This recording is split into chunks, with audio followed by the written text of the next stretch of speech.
और पश्चिमी एशिया संकट पर प्रधानमंत्री नरेंद्र मोदी लोकसभा में क्या कुछ बोल रहे हैं, आपको सुनवाते हैं। से ज्यादा हो रहा है।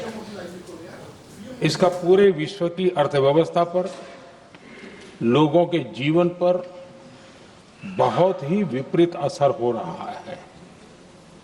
इसलिए पूरी दुनिया इस संकट के जल्द से जल्द समाधान के लिए सभी पक्षों से आग्रह भी कर रही है।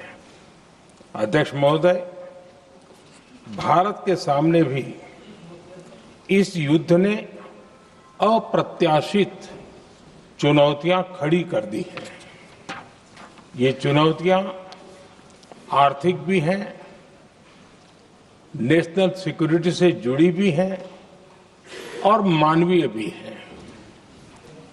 युद्धरत और युद्ध से प्रभावित देशों के साथ भारत के व्यापक व्यापारिक रिश्ते हैं। जिस क्षेत्र में युद्ध हो रहा है वो दुनिया के दूसरे देशों के साथ हमारे व्यापार का भी एक महत्वपूर्ण रास्ता है। विशेष रूप से कच्चे तेल और गैस की हमारी जरूरतों का एक बड़ा हिस्सा यही क्षेत्र पूरा करता है। हमारे लिए ये रीजन एक और कारण से भी अहम है। लगभग 1 करोड़ भारतीय खाड़ी देशों में रहते हैं और वहां काम करते हैं। वहां समंदर में जो कमर्शियल शिप चलते हैं उनमें भारतीय क्रू मेंबर्स की संख्या भी बहुत अधिक है। ऐसे अलग अलग कारणों के चलते भारत की चिंताएं स्वाभाविक रूप से अधिक है। इसलिए ये आवश्यक है कि भारत की संसद से इस संकट को लेकर एक मत और एकजुट आवाज दुनिया में जाए।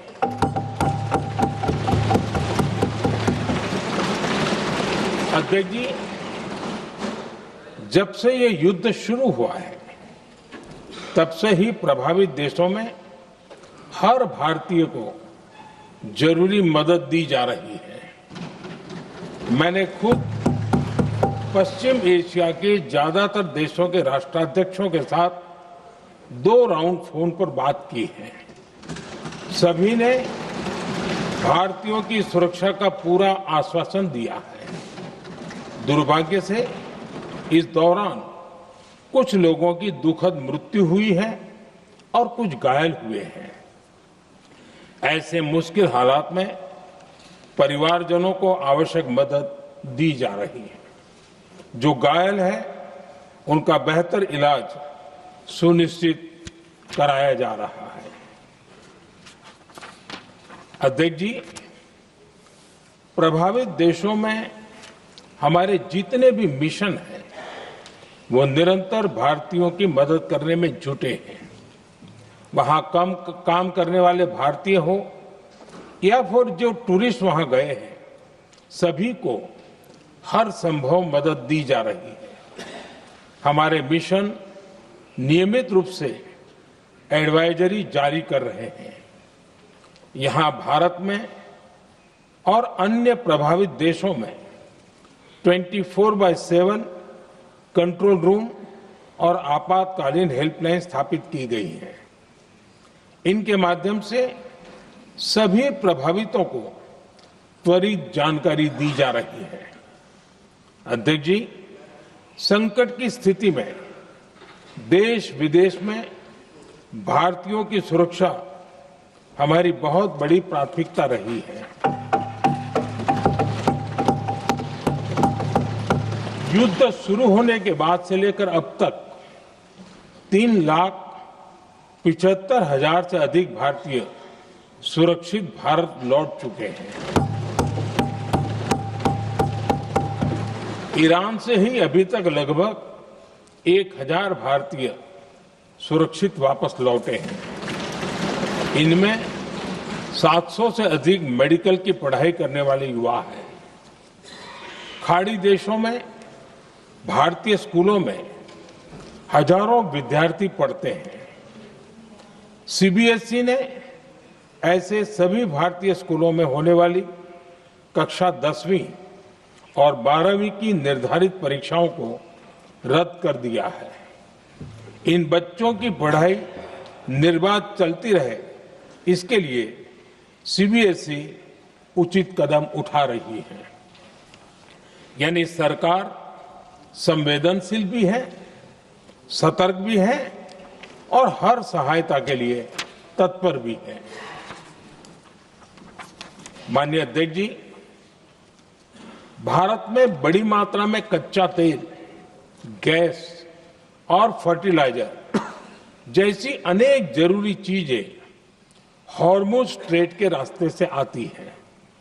युद्ध के बाद से ही हॉर्मुज स्ट्रेट में जहाजों का आना जाना बहुत चुनौतीपूर्ण हो गया है। बावजूद इसके हमारी सरकार का ये प्रयास रहा है कि पेट्रोल, डीजल और गैस की सप्लाई बहुत ज्यादा प्रभावित न हो। देश के सामान्य परिवारों को परेशानी भी कम से कम हो, इस पर हमारा फोकस रहा है। हम सभी जानते हैं, देश अपनी जरूरत की 60% एलपीजी आयात करता है। इसकी सप्लाई में अनिश्चितता के कारण सरकार ने एलपीजी के डोमेस्टिक उपयोग को प्राथमिकता दी है। साथ ही एलपीजी के देश में ही उत्पादन को भी बढ़ाया जा रहा है। पेट्रोल, डीजल की सप्लाई पूरे देश में सुचारू रूप से होती रहे, इस पर भी लगातार काम किया गया है।